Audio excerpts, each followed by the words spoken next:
Hello અને નમસ્કાર મિત્રો, કેમ છો બધા? મજામાં ને? મિત્રો, અનુપ મહેતા ફરી એકવાર સ્વાગત કરું છું તમારું તમારી પોતાની ચેનલ પર।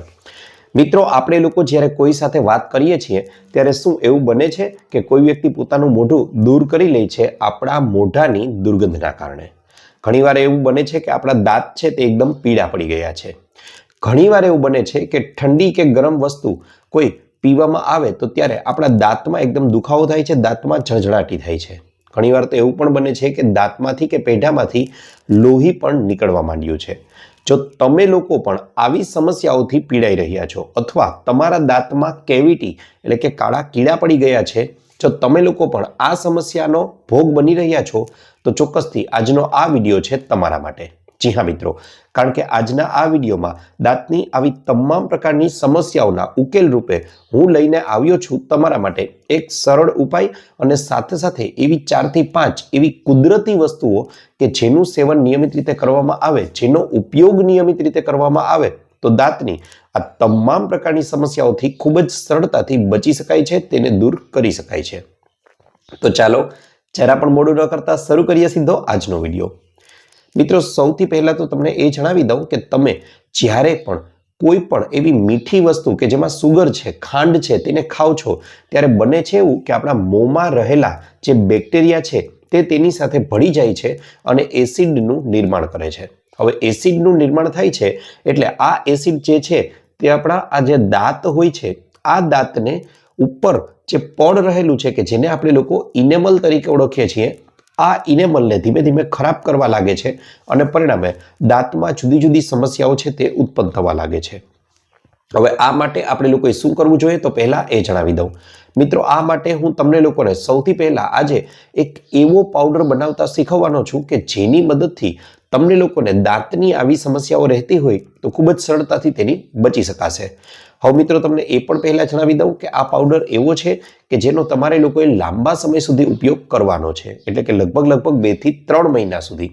એવું તો જરાય નહીં બને કે તમે એકવાર ઉપયોગ કરશો અને તમારી તમામ દાંતની સમસ્યાઓ દૂર થઈ જશે। જેમ તમે કોઈ ખરાબ વસ્તુને ખાવ છો એટલે કે તમે પીઝા છે, બર્ગર છે, સમોસા છે, ઘૂઘરા છે, આવી વસ્તુઓ બહારની વસ્તુઓ છે, ખરાબ તેલમાં તળેલી વસ્તુઓ છે, તેને એકવાર ખાવ છો તો સીધી જ તમારી કિડની છે, લીવર છે, ફેફસા છે, આંતરડા છે ખરાબ નથી થતા। એ જ રીતે પહેલી વારના ઉપયોગથી જ તમને સીધો ફાયદો એકદમથી નહીં મળી રહે, પણ હા, લાંબો સમય સુધી તમે લોકો આ વસ્તુઓનું સેવન કરશો તો ચોક્કસથી તમારા લોકોના જે દાંતની સમસ્યાઓ છે તેને દૂર કરવા માટે ખૂબ જ મહત્વનો ભાગ ભજવશે અને આ સમસ્યાનો ઈલાજ એવો થશે કે જે લાંબા સમય સુધી અસરકારક રહેશે। હવે આ માટે શું લેવાનું છે તો પહેલા એ જણાવી દઉં। મિત્રો, આ માટે આપણે લોકોએ લેવાનો છે જાંબુના ઠળિયાનો પાવડર 2 ચમચી જેટલો। હવે આ પાવડર કેમ બનાવવો તો જાંબુના ઠળિયા લઈ તેની સુકવણી કરી દેવાની છે અને તેને આપણે એકદમ મિક્સરમાં પાવડર બનાવી લેવાનો છે। જો આવું શક્ય ન બને તો તમે લોકો પણ તમારે જાતે જ જો આવો પાવડર સીધો મેળવવો હોય તો એ પણ તમે બજારમાંથી અથવા ઓનલાઈન મંગાવી શકો છો। ઠળિયાની સુકવણી કરી થોડા તેને શેકી અને જાતે બનાવવો હોય તો સીધો પાવડર બનાવી શકો છો। ત્યારબાદ તમારે લેવાના છે આ જ જાંબુના પાન, તેમાં પણ આ જ પ્રક્રિયા કરવાની છે। જાંબુના પાનને તડકામાં શેકી એકદમ તપાવી લેવાના છે, ત્યારબાદ થોડા શેકી કે જેથી કરીને તેમાંનો ભેજ દૂર થઈ જાય અને ત્યારબાદ તેનો પણ પાવડર બનાવી લેવાનો છે। અહીં જાંબુના ઠળિયાનો પાવડર 2 ચમચી જેટલો, જાંબુના પાનનો પાવડર છે તે 1 ચમચી જેટલો લેવાનો છે। ત્યાર પછી મિત્રો વાત કરવા જાવ તો 1 ચમચી જેટલો ત્રિફળા પાવડર લઈ લેવાનો છે, તેની સાથે સાથે 1 ચમચી જેટલો લવિંગનો પાવડર અને 1 ચમચી જેટલું સિંધવ મીઠું લઈ લેવાનું છે। મિત્રો, આ તમામ વસ્તુઓ એવી છે કે જેને આપણે જ્યારે મિશ્ર કરશું, આટલી માત્રામાં મિશ્ર કરશું ત્યારે આ વસ્તુઓથી પેઢાનો દુખાવો હોય, દાંત અથવા પેઢામાંથી લોહી નીકળતા હોય, પીડા પડી ગયેલા દાંત હોય, દાંતમાં કેવિટી થઈ ગઈ છે, દાંતમાં દુખાવો થઈ રહ્યો છે, તો આ તમામ પ્રકારની દાંતની સમસ્યાઓને દૂર કરવા માટે મહત્વનો ભાગ ભજવશે। હવે બસ સિમ્પલ શું કરવાનું છે, આ બધી જ વસ્તુઓને મિશ્ર કરી દીધા પછી તેનું એક દંત મંજન તૈયાર તમારી પાસે થઈ ગયું છે। કોઈ પ્લાસ્ટિકના ડબ્બામાં આ દંત મંજનને હવાચુસ્ત ડબ્બામાં ભરી લેજો અને ત્યારબાદ જ્યારે પણ તમને બ્રશ કરવાનું મન થાય ત્યારે થોડો પાવડર આંગળી પર લઈ અથવા તો થોડો બ્રશ પર પાવડર લઈ તેના વડે દાંતને સાફ કરી લેવાના છે। 2-3 વારના ઉપયોગ પછી તમને લોકોને દેખીતો ફેરફાર છે તે ધીમે ધીમે જોવા મળશે અને લાંબા સમય સુધી યુઝ કરશો તો તમે લોકો ચોક્કસથી મિત્રો કહું છું કે આનાથી જબરજસ્ત પરિણામો મેળવી શકશો. આ ઉપરાંત મિત્રો એ જણાવી દઉં કે આને તમે લોકો 2 થી 3 મહિના સુધી તો રોજે રોજ ઉપયોગ કરી શકો છો. તમને ચોક્કસથી ફેર પડી જ જશે.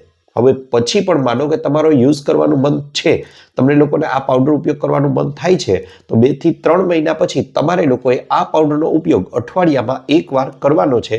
તેનાથી તમને ખૂબ જ સારા પરિણામો મળી રહેશે. હવે મિત્રો આગળ વાત કરવા જાઉં તો તમને લોકોને હવે 4 થી 5 એવી વસ્તુઓ પણ સૂચવવાનો છું કે જેનો તમે સીધો ઉપયોગ કરશો ને તો પણ તમને દાંતની સમસ્યાઓમાંથી છુટકારો મળી રહેશે. તેમાં પહેલા નંબર પર જે વસ્તુ આવે છે તેનું નામ છે લવિંગ. જી હા મિત્રો, લવિંગ કે જેમાં યુજિનોલ નામનું તત્વ રહેલું છે કે જે એન્ટીબેક્ટેરિયલ અને એન્ટી ઇન્ફ્લામેટરી પ્રોપર્ટી ધરાવે છે, ગુણ ધરાવે છે. આનાથી મોટામાં મોટો ફાયદો એ થશે કે તમારા દાંતનો જે દુખાવો છે તેને દૂર કરશે. પેઢામાં સોજો આવી ગયો હોય તો તેને પણ દૂર કરવાનું કામ કરશે અને દાંતમાં કીડા પડી ગયા છે, દાંત ખરાબ થઈ ગયા છે તો તેને પણ દૂર કરવાનું કાર્ય ખૂબ જ સારી રીતે કરશે. આ માટે શું કરવાનું છે તો તમે લોકો જ્યારે પણ ભોજન લો છો, જમી લો છો તો જમ્યા પછી સારી રીતે કોગળા કરવા તો ખૂબ જ વધારે જરૂરી છે જ, પણ તેની સાથે સાથે જમ્યા પછી કોગળા કરી લીધા પછી એક લવિંગ લેવાનું છે અને આ લવિંગને તમારા દાંત નીચે દબાવવાનું છે. યાદ રહે, એક ધારું દબાવી પાવડર નથી બનાવી દેવાનો, પણ ધીમે ધીમે દબાવવાનું છે અને જેમ જેમ તમે તેને દબાવશો તેમ તેમ તેમાંથી ટીપે ટીપે ધીમે ધીમે તેનો રસ છે તે બહાર આવતો જશે અને આ રસનું તમારે લોકોએ સેવન કરવાનું છે. તેનાથી તમારા દાંતની સમસ્યાઓમાં, દાંતના દુખાવામાં ખૂબ જ વધારે સારો એવો ફાયદો થશે. જો આવું ન કરવું હોય તો બજારમાં ખૂબ જ સસ્તી કિંમતનું લવિંગનું તેલ પણ મળે છે. તમે લોકો કોઈ પણ મેડિકલ શોપ પરથી આ તેલને લઈ શકો છો. રૂના પૂમડામાં થોડું તેલ લઈ અને દાંતનો દુખાવો જે જગ્યાએ હોય તે જગ્યાએ તમારે તેને દબાવી દેવાનું છે અને તેને 5 થી 7 મિનિટ સુધી રહેવા દેવાનું છે અને ત્યારબાદ થૂકી નાખવાનું છે. આનાથી પણ તમારે દાંતની સમસ્યા છે તેમાં તમને લોકોને જબરજસ્ત ફાયદો જોવા મળશે. ત્યારબાદ મિત્રો વાત કરવા જઈએ તો હવે તમારે લોકોએ લેવાના છે જામફળના પાન. જી હા મિત્રો, જામફળના પાન છે તે પણ એક સારા એન્ટીબેક્ટેરિયલ અને એન્ટી ઇન્ફ્લામેટરી પ્રોપર્ટી ધરાવે છે. હવે આ પાનને પણ તમે હમણાં જેમ લવિંગનો ઉપયોગ કર્યો એ જ રીતે ઉપયોગ કરી શકો છો. એટલે કે તમે ભોજન કરી લીધા પછી 1 થી 2 જામફળના પાન લઈ લેવાના છે અને તેને બરાબર રીતે સાફ કરી નાખવાના છે, ધોઈ નાખવાના છે. ત્યારબાદ તેનું સેવન તમે ચાવી ચાવીને કરી શકો છો. તેનાથી તમારા દાંતને લગતી સમસ્યાઓમાં ખૂબ જ વધારે ફાયદો થશે. તેનાથી મોટામાં મોટો ફાયદો એ થશે કે પીળા પડી ગયેલા દાંત છે તેને ખૂબ જ સરળતાથી તે સફેદ બનાવે છે, દાંતનો દુખાવો દૂર કરે છે. આ ઉપરાંત મોંમાંથી આવતી દુર્ગંધ છે તેને પણ દૂર કરવાનું કાર્ય ખૂબ જ સારી રીતે કરે છે. જો તમે લોકો જામફળના પાનને ચાવી ચાવીને ખાવા ન માંગતા હો તો તમે લોકો 3 થી 4 પાન લઈ અને પાણીમાં ઉકાળી અને આ પાણી વડે તેના કોગળા પણ કરી શકો છો. તેનાથી પણ હમણાં દર્શાવ્યા એવા તમામ પ્રકારના લાભ છે તે મેળવી શકો છો. મિત્રો, ત્રીજા નંબર ઉપર જે વસ્તુને સ્થાન આપવામાં આવેલું છે તે છે લીમડાનું દાંતણ. મિત્રો, વર્ષો પહેલા આપણા વડીલો છે તે ટૂથપેસ્ટના બદલે આ લીમડાનું કે પછી બાવળનું કે પછી કરંજનું કે અન્ય કોઈ પણ દાંતણ છે તેનો ઉપયોગ કરતા અને તેનાથી તેમ લોકોને દાંત છે તે લાંબા આયુષ્ય સુધી પણ દાંતની તકલીફો નહોતી થતી. કારણ કે લીમડાનું દાંતણ છે તે એન્ટી ઇન્ફ્લામેટરી છે, એન્ટી ફંગલ છે અને એન્ટી બેક્ટેરિયલ પ્રોપર્ટી ગુણો ધરાવે છે. આનાથી મોટામાં મોટો ફાયદો એ થશે કે તમારી દાંતને લગતી તમામ પ્રકારની સમસ્યાઓને દૂર કરી શકાય છે. વહેલી સવારે ઉઠીને લીમડાની ડાળ જે છે તેનું દાંતણ તો કરી જ શકો છો.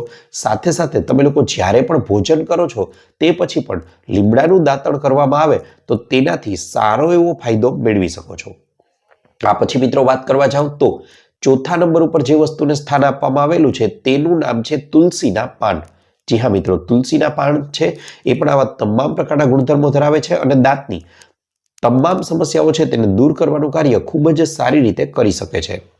આ માટે તમારે લોકોએ 4 થી 5 જેટલા તુલસીના પાન લેવાના છે, પાણીમાં બરાબર રીતે ઉકાળી લેવાના છે અને ત્યારબાદ આ પાણી વડે આપણે લોકોએ કોગળા કરવાના છે. આ પાણી જ્યારે ઠંડુ થઈ જાય, નવસેકું રહે, ત્યારે આ પાણી વડે બરાબર રીતે મોઢામાં હલાવી અને કોગળા કરશો તો તેનાથી પણ દાંતની સમસ્યાઓમાંથી ખૂબ જ સરળતાથી અને વહેલી તકે છુટકારો મેળવી શકીએ છીએ.